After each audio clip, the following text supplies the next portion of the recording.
High বন্ধুরা, আমি ভাস্কর। আজকে কথা বলবো যে মিঠুন চক্রবর্তীর আপকামিং মানে মিঠুন তার আপকামিং ছবি শাস্ত্রী, তো যেটা দুর্গাপুজোতে মুক্তি পাচ্ছে, তো ঠিক আছে সেটা আমরা জানি।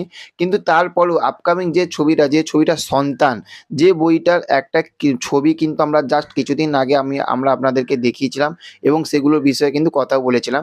সেই সন্তান মুভি থাকতে কিন্তু একটা দুর্ধর্ষ লেটেস্ট ধামাকাদার কিন্তু একটা আপডেট আমরা পেয়ে গেছি এবং সেই খবরটা আমাদের কাছে এসে গেছে। সেটাই আমি আপনাদেরকে জানাবো। সেটার জন্য ভিডিওটা কিন্তু পুরোটা দেখতে হবে। তার কারণ আপনারা যদি পুরোটা যদি না দেখেন, আপনারা যে ভিডিওতে যে ক্লিক করেছেন, সেই যে টাইমটা যতটুকু টাইমটা দিয়েছেন সেই টাইমটাও কিন্তু বেকার হবে। তো চলুন ভিডিওটা শুরু করি। প্রথমেই বলব যে মিঠুন চক্রবর্তীর আপকামিং যে ছবিটা শাস্ত্রী, সেই শাস্ত্রী ছবি থাকতে পরিচালক এবং প্রোডাকশন হাউস থাকতে জানানো হয়েছে যে আমরা এতদিনে বাংলাতে অনেকে বলেছে যে বাংলাতে বেশি ফ্যামিলি ড্রামা মুভি হয়ে যাচ্ছে, একটা আত্মাধিক আতলামো কিছু মুভি হয়ে যাচ্ছে। এবং এই যে সিনেমাটা যখন হয়েছিল, অ্যানাউন্সমেন্ট হয়েছিল, সবাই বলেছিল যে আবার মিঠুনদা কেন এই রকম ফ্যামিলি ড্রামা মুভিটা করছে। কিন্তু সেখান থাকতে প্রোডাকশন হাউস এবং ডিরেক্টর যে জানিয়েছে, রাচৌধুরী, সে জানিয়েছে, আমরা একটা সূত্র থাকতে জানতে পেরেছি, সেইটা জানিয়েছে যে পুরো ইন্ডিয়া, পুরো বিশ্ব দেখবে যে ফ্যামিলি ড্রামা কাকে বলে। এটা সত্যি একটা কিন্তু ফ্যামিলি ড্রামা মুভি হতে চলেছে। কিন্তু ফ্যামিলি ড্রামার মধ্যে সবথেকে গ্র্যান্ডভাবে ফ্যামিলি ড্রামা মুভি কাকে বলে সেটা কিন্তু ডিরেক্টর এবং অভিনেতা তারা পর্দাতে দেখাবে।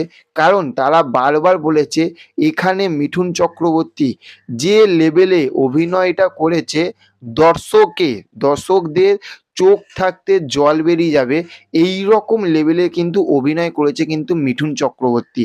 এবং মিঠুন চক্রবর্তীর পাশাপাশি যারা অভিনয় করেছে তারাও কিন্তু অভিনয়গুলো কিন্তু ফাটিয়ে দিয়েছে। জাস্ট বলছে যে শুটিংটা আমাদের কমপ্লিট হয়ে এসেছে, পোস্ট প্রোডাকশনের সব কাজগুলো চালু হবে এইবার। আর আমার মনে হয় এই বছরেই কিন্তু এই সন্তান যে মুভিটা, এই মুভিটা কিন্তু আমার যথাসম্ভব মনে হয় শীতকালে এই মুভিটা মুক্তি পাবে। তো আপনারা বুঝতেই পারছেন মিঠুন দা সব থাকতে বেস্ট অফ বেস্ট কিন্তু এই সিনেমাটা কিন্তু হতে চলেছে, সেটা কিন্তু তারা কিন্তু দাবি করছে। এবার দেখা যাক, যখন মুক্তি পাবে আমরা অবশ্যই বুঝতে পারবো। তবে হ্যাঁ, এই মানুষটা যে মিঠুন চক্রবর্তী, এই মানুষটার উপরে দর্শকের যে একটা ভালোবাসা এবং আশ্বাস তৈরি হয়েছে যে এই মানুষটা কোনো খারাপ সিনেমা কিন্তু আমাদের কাছে আনবে না, আমাদেরকে উপহার দেবে না। যদি উপহার দেয় তাহলে অবশ্যই কাবুলিওয়ালার মতন যেরকম উপহার দিয়েছে, প্রজাপতির মতন যেরকম বইটা উপহার দিয়েছে, সেই রকমই কিন্তু এই মুভিটাও কিন্তু দমদার কিন্তু একটা মুভি হতে চলেছে, সন্তান। তো চলুন, দেখা হবে নেক্সট অন্য কোনো ভিডিওতে আপনাদের সঙ্গে। যদি ভিডিওটা ভালো লেগে থাকে তাহলে অবশ্যই একটি লাইক করে দেবেন, কাছের বন্ধুদের কাছে শেয়ার করে দেবেন।